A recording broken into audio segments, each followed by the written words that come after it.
So, si ate po is walang check-up sa atin. Pero meron po siya mga record na dala. Siya po ay nasa kanyang pangatlong pagbubuntis. Dahil nga wala pong check-up sa atin si ate, so papainuman natin ng siya at saka atin siya. Wala akong nakakapagod. Puro yan eh. Engage na siya.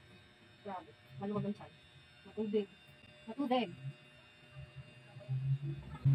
Heartbeat tayo. Wala nung magkalog ba siya? Yung maganda ka natin.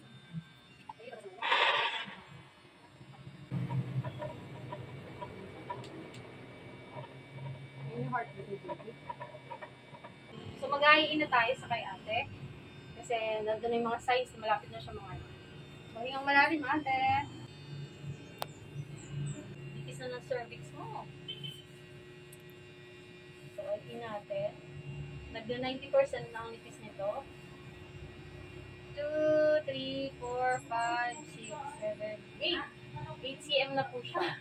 At ang station is positive 1. Intact pa ang paano begin or amniotic fluid. So, ulo naman ang una. So, malapit na lumabas.